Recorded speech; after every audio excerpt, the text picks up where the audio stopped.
So hello, what's up mga idol? Welcome ulit for another content. And for today's video, ayan, lumabas na rin finally ang isa sa very popular din na smartphone ngayon lumabas ni Samsung, ang Samsung Galaxy A27. So kompleto na sila at ito na yung last sa A-series. Tara, pag-usapan natin.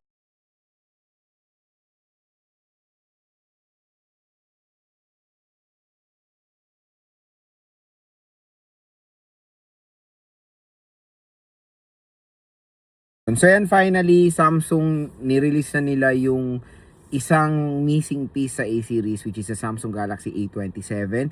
So lumabas na yung A07, A17, A37 and A57.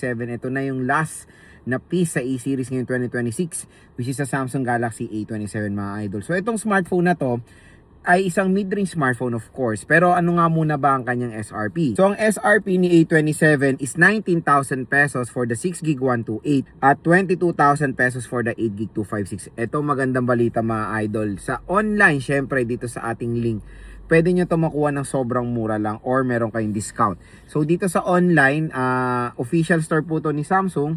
At no worries mga idol, yan po ay legit na tindahan ni Samsung sa online. At diyan tayo bumibili ng mga Samsung products natin. And again, pag tinap mo yung video, may shopping button dito or link nandito. Diyan kayo bumili dahil may makukuha pa kayong additional na 1 to 2,000 pesos discount upon checkout dito sa Samsung Galaxy A27. So sa online, usually ang available is the 8GB 256 mga idol ha. Biruin mo ang SRP niya is 22,000 pesos. Pero sa online pwede siya makuha ng 18,000 pesos or mas bababa pa. Possible dahil sa ating mga discount vouchers. So susuma total nyo, yung 6GB 128 nun, baka mas makuha nyo pa ng mura yan. Basta available siya. Pero sa ngayon, ang available lang is 8GB 256 and I think that is the best na internal storage and RAM na pwede natin makuha for a mid-range device ngayong 2026. And yun nga mga idol, ito ay first impressions review lang naman. Nagbibigay ako ng mga saloobin sa mga bagong labas sa smartphone, yung kanilang price, specs, availability, and of course, discount voucher. So yan, para sa mga bibili ng A27, malaking tulong to sa inyo. Itong bibigay natin discount voucher. Again, exclusive lang po yan dito sa ating video. Kaya dyan lang kayo bibili ng Samsung Galaxy A27. And maganda i-remind din sa mga natin dyan, yung mga ibang nanonood. Pwede tayo magbigay ng saloobin sa mga smartphone kahit wala pa po yung unit mismo. Kasi o-order pa rin tayo niyan. Kung alam nyo naman, galing kayo dito sa YouTube natin, ang first step ko is impression, bibilin, lahat i-review natin. So again, gumawa na agad ako ng video para sayang din naman yung mga discount netong si Samsung Galaxy A27, diba? Lalo na mag-88 at magpe-payday po. So si A27 pala ay available sa mga iba't ibang colors like black, blue, and light pink. So, sa specifications naman, meron tong 6.7 inches, Full HD Plus 1080p resolution with Super AMOLED display. Napakaganda ng protection niya is Corning Gorilla Glass Victus Plus protection, 120Hz screen refresh rate, at syempre napakataas din ng nits of brightness na ma-offer ng device na to. Syempre sa operating system, out of the box, it is powered ng Android 16 with One UI version 8.5. Processor naman, it is powered ng Qualcomm Snapdragon 6 Gen 3 processor. The core CPU with a clock speed of 2.4 GHz ng Adreno 710 po ito. Ang triple rear camera system, 50 megapixel main, 5 megapixel ultra wide camera, 2 megapixel macro lens. At ang maganda dito, support siya ng 4K video recording. Diba? Yun yung paka-solid dito sa Samsung Galaxy A27 na dapat naman talaga for its price na support ng 4K video recording. So front-facing camera naman, it's 12 megapixel with 1080p video recording lang. Meron dual stereo speakers, sound by Dolby Atmos. At pagdating sa battery, sad to say it's 5,000 mAh non-removable battery with 25 watt fast charging. And the sad part din, it is protected ng IP64 water and dust resistant. So next mga idol, gusto ko share sa inyo yung overall first impressions ko dito sa Samsung Galaxy A27 based sa kanyang specifications. So again, yung mga sasabihin natin is based sa aking opinion sa kanyang specifications, kung bagay nga ba sa kanyang SRP or sa kanyang sale price. So kung para makuha nyo to ng sobrang mura at bagsak presyo, dito lang kayo bibili sa ating link. Tap mo yung video, may shopping button dito, mura at bagsak presyo na makukuha ang Samsung Galaxy A27. Or may link dito sa baba rin na lulubog lilitaw yung link na yan. Diyan lang kayo bumili dahil mamakuha pa kayo na additional 1 to 2,000 pesos discount. At ang layo nung kanyang presyo sa online compare pag bibili nyo sa mall. So syempre, sa mga ibang consumers natin, napakalaking bagay po ng discount na i-offer ni Samsung sa online. Kaya dyan na kayo bumili para maging practical din naman tayo. And I know yung mga consumers natin, kailangan nila maging practical when buying a smartphone. Especially sobrang hirap po kumita ng pera ngayon. Kaya syempre, dapat yung hard-earned money natin ay mapunta sa napakasulit na smartphone na na-decide natin. Una natin pag-usapan yung display. Pagdating sa display, hindi ako magreklamo. Maganda yung overall display quality na mo-offer din ni Samsung Galaxy A27. Although, when it comes sa upgrade, wala siyang ganong upgrade compare sa kanyang predecessor. Pero kung i-compare mo siya sa mga competitors niya, meron din namang ilalamang A27, especially yung Super AMOLED display niya. Yun ang isang mapagmamalaki ni A27 sa karamihan ng competitors niya. And yung kanyang screen size, okay naman. At I think that is the best minimum na rin na pwede natin magamit na screen size for a mid-range device. Kasi usually, mga ibang consumers natin, gustong-gusto talaga yung merong malaking screen pag nanonood or pag naglalaro. So, dito sa A27, panigurado bibigyan kayo nito ng premium viewing experience sa isang mobile device. At maganda rin yung protection niya. Corning Gorilla Glass Victus Plus Protection. 120Hz, very fair din naman yung ma-offer ni A27 for its price. Ang napaganda dito, software talaga. Sa kahit anong Samsung man bilhin nyo, mapamura, mapa-midrange, mapa-flagship, isa talaga sa mailalaban ni Samsung dyan yung kanila operating system.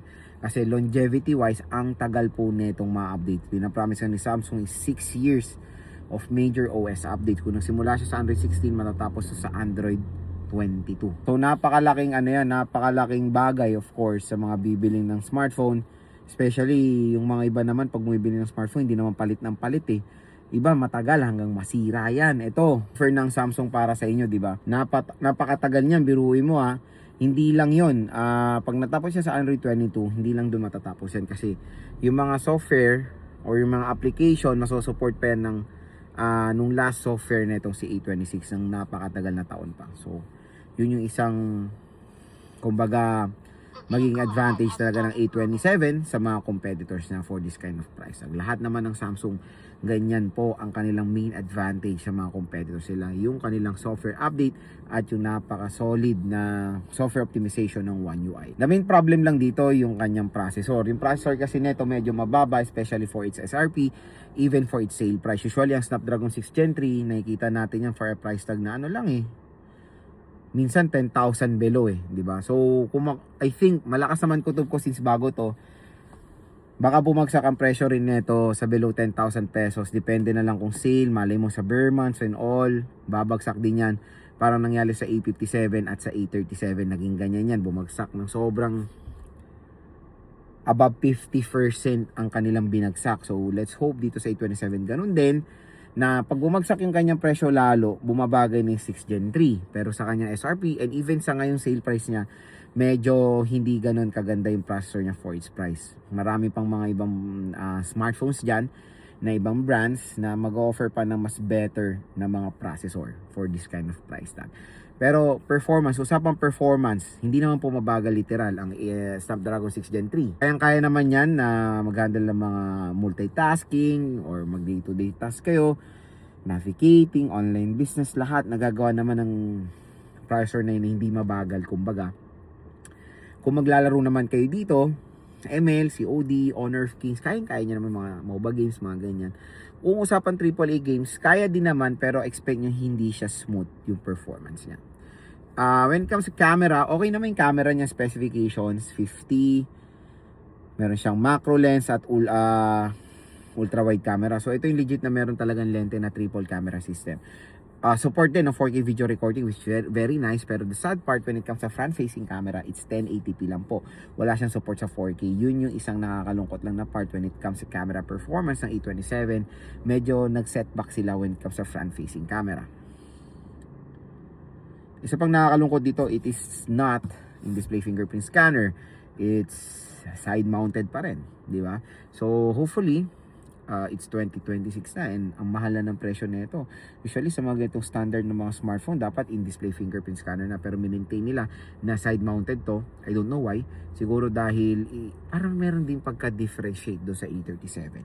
Ito pa isang nakakalungkot na part, the water protection. So hopefully Siguro dahil A20 series kaya hindi nila binigyan ng IP68. Sana, 'di ba, kahit A20 series 67 man lang para ma-submerge talaga natin sa water kasi it's IP64, yes, it's water resistant, pero hindi po siya pwede ma-submerge sa water.